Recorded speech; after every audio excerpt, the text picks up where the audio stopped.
In what ways do you feel that Australian Indigenous people and their communities are being oppressed currently?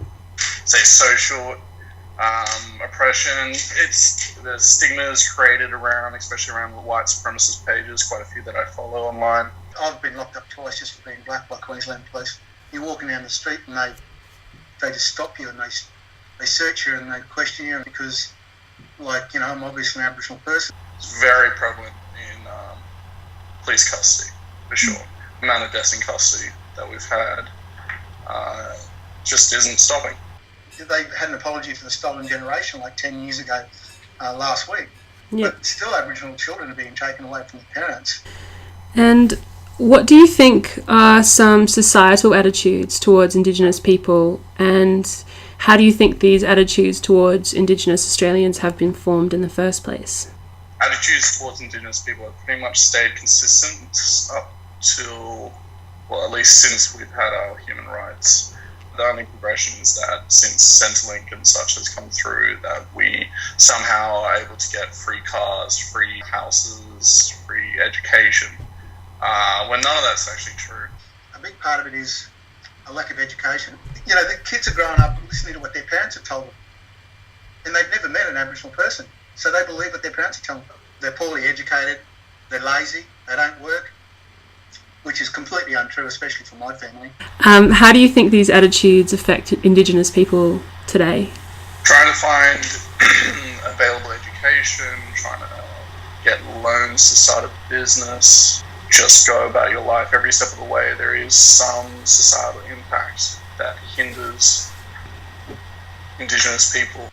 I used to think that if I just get really well educated and I work hard and get a really good job, that I'll be treated with respect. It's not the case at all. I still get treated like this sometimes. My relatives say I'll go in to put in an application to rent a house, and then, you know, a week later I'm told I'm not successful.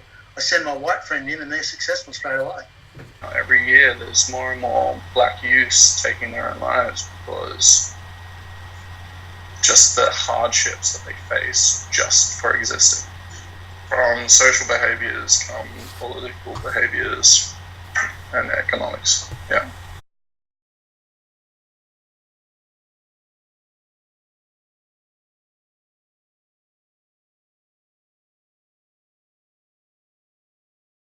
They're depicted as kind of lesser people. On social media, I don't really see anything. I think I'm in a little bit of a bubble with my leftist kind of group of friends. But like my feed will just be full of like Invasion Day. That's because I'm in the media.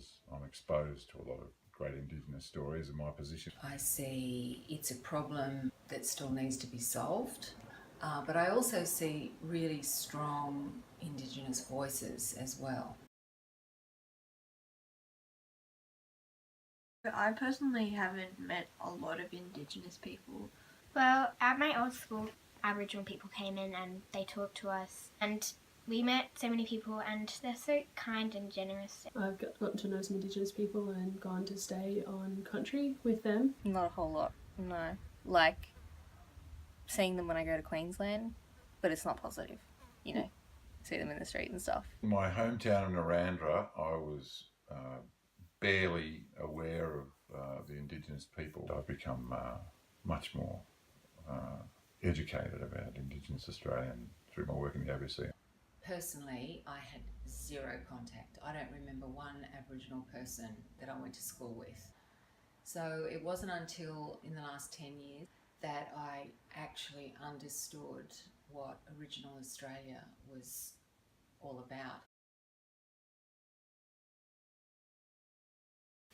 At school, we've learned when the first settlers came, they thought of the Aboriginal people as animals, but actually the Aboriginal people were farming and they were using the land in a respectful way, but they were so much more resourceful than we thought they were. There was a lot of an emphasis on European settlement, and there was still a sense of it being a good thing. There wasn't that much education about Indigenous culture on a deep level. It was very like Aboriginals was amazing and great, and this is their artwork, and a lot of like excursions and incursions we had. I basically got nothing at school. It was all European history. There was very little conversation about Indigenous Australia. Look, history when I was in school was taught from the British colonisers' point of view. History only started here with Captain Cook,